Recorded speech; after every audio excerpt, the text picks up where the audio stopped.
สวัสดีค่ะเริ่มต้นใหม่กัลยาณบางคนอุปจิตวานิรุตชันติเตสังโฆปัสสโมสุโขอนิจจาวัฏสังขาราอุปาทวัชธัมมิโนอุปจิตวานิรุตชันติเตสังโฆโมสุโขอนิจจาวัฏสังขาราอุปาทวัชธัมมิโนอุปจิตวานิรุตชันติเตสังโฆปัสสโมสุโขสัพเพสัตตามรันติกามริสุจังมริเสตาเทวังมริสามินาทิเมเดภะสังสยโย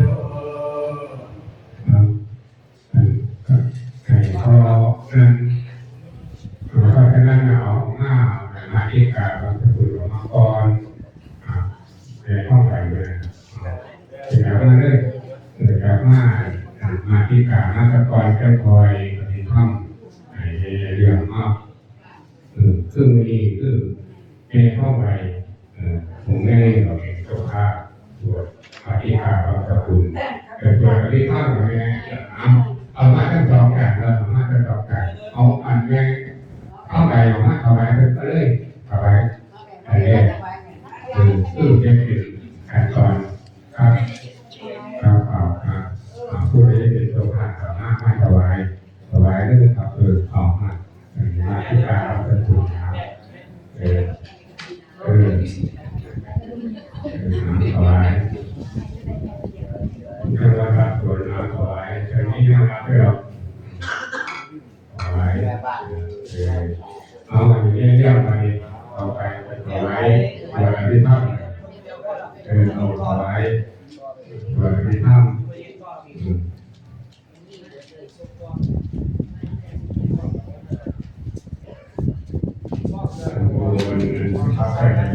แม่มืออื่นข้านเขาบ่ได้ถวายให้เด้อข้านบ่ได้คือแนวบ่เขาบ่ไปบ่ลงแม่มือเราไปซอย ที่หาพึ่งเนี่ยที่หาผู้ขายที่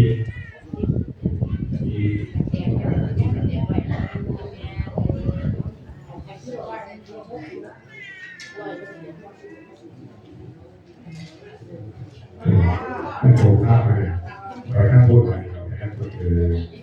เอาหาหน้าไปแล้วกันหาหน้าไปเปิดฝาเลยเป็นมือนี่บ่ต้องอยากเลยย่อแม่เฮ็ดจังซั่น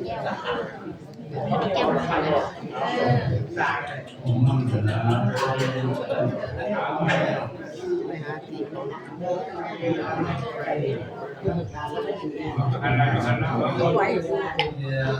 เขาก็ย่างไปเขาหา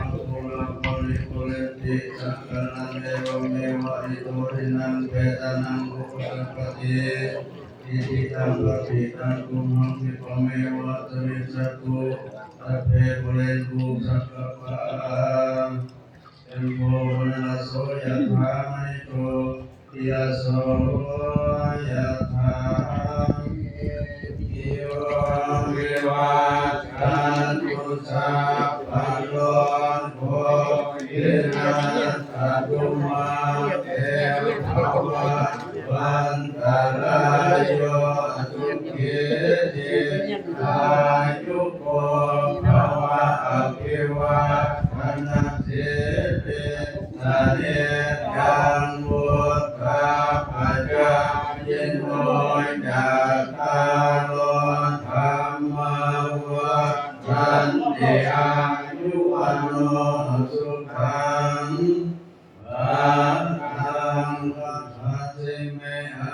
สิเมยะเดวิกาตา สักกะจังเมเปตานังกังทินังกัจจาภูเปกะธรรมนุตตลังนะหิรุนังวัสโสโภวายาวัญญาปริเทวัญญาณตังเปตะนามัฏฐายะเอวังอิสันติยาตโยอายัญจะโพธิกินาอินาสังฆัมเหตุปันติติตาทิคารตังหิกายะตถานะโสอุปกัปปติโสยะติธัมโมจะอายังมิทันติโตกานะปูชาจะกตะปุลลาภลัญจะภิกขุนามานุปัสสินังตุเมหิปุญญาปัสสุตังอานาปัฏฐันติวะตุสัพพมังคลังอาคันตุสัพพะเทวตาสัพพะพุทธานุภาเวนัสสะโส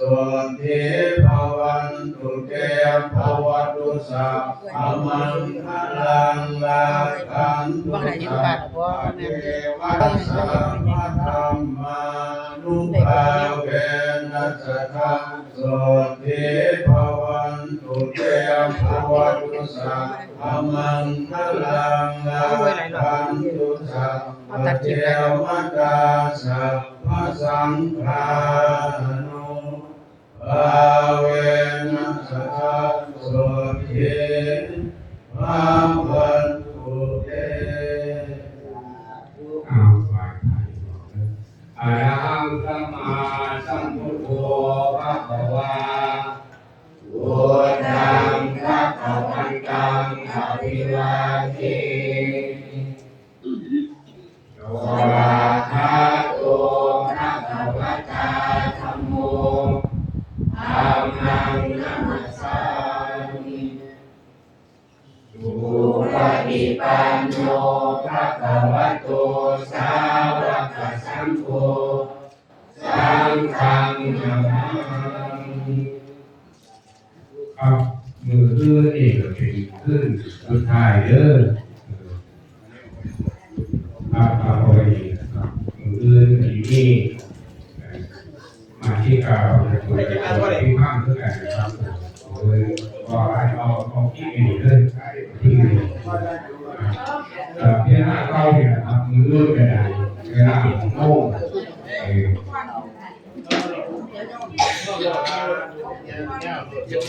เวลาโม่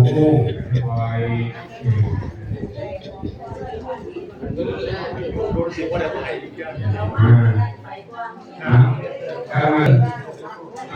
ให้มาเป็นอะไรต่างพอดีเลยดีเป็นออกมาด้านต่างเลยมาเกิดมาให้ดูเอาบางใช่ครับทั่วเลยการกินเลยในไงอยู่ข้างที่แบบข้างนอกผมดูครับสภาพแล้วก็นี่ก็เปลี่ยนได้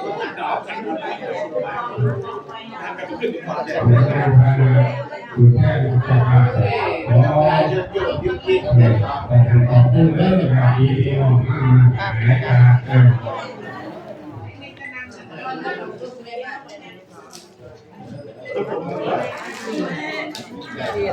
ระวังแก้วอันนี้ยังไม่กับแฟนเซ็งยังไม่จะเป็นว่ากั้นไปดีๆเนาะเขาเลี้ยวไปดีๆนี่ว่าไปไม่ดี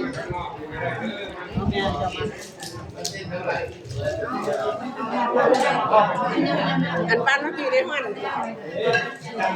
บ้านมาผีได้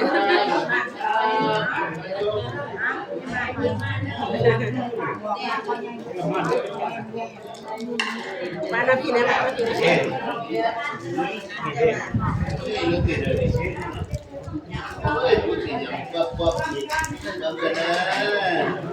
ันนี่ว่าจะบอกกันว่าจะนี่ว่าจะบอกกันอันนี้เป็นกัด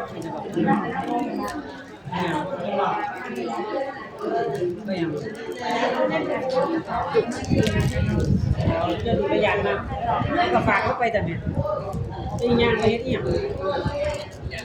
แล้วข่อยยังบ่ย่างเนาะโอ้ขออนุญาตเบิ่งแม่ยายค่ำกับอันแม่ผู้ขาย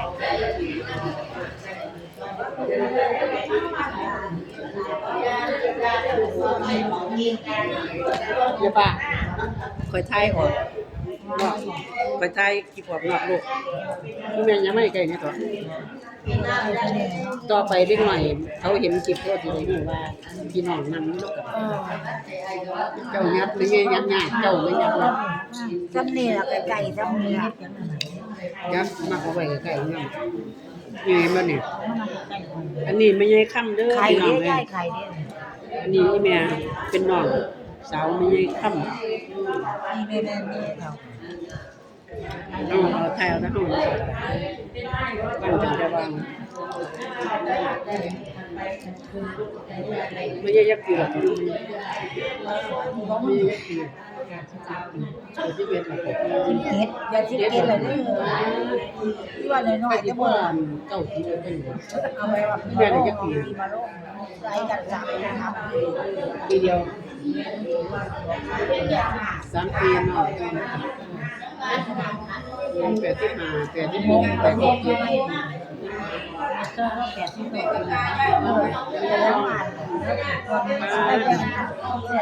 ผู้หนึ่ง87ผู้หนึ่งนั่น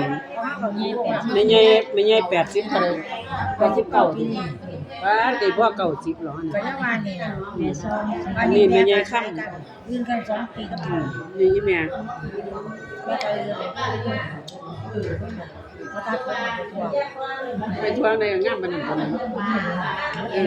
งามปานนั้นงามปานนั้นแล้วก็จะเป็นนางตั้งคุณก็จะเป็นนางตกกล่องกันเราหนาเอาดิ ไอ้นางจังบ่นางกันให้ sáng xong rồi bé có đầy leo ra หามาให้นี่ล่ะบ่ได้บ่ได้ เ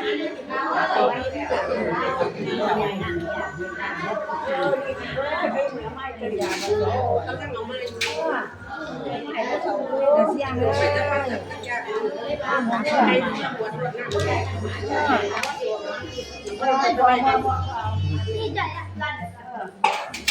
เพราะเขาขออนุญาตปิดคลิปเด้อพี่น้องขอบคุณทุกไลค์ทุกเด้อทุกกำลังแรงใจทุกการติดตามไปเดือนมางานขาวดำของหน้าเสี่ยงน้องมันแม่ประเดือนขออนุญาตปิดคลิปเด้อไว้เจอกันคลิปหน้าคลิปนี้สวัสดีค่ะ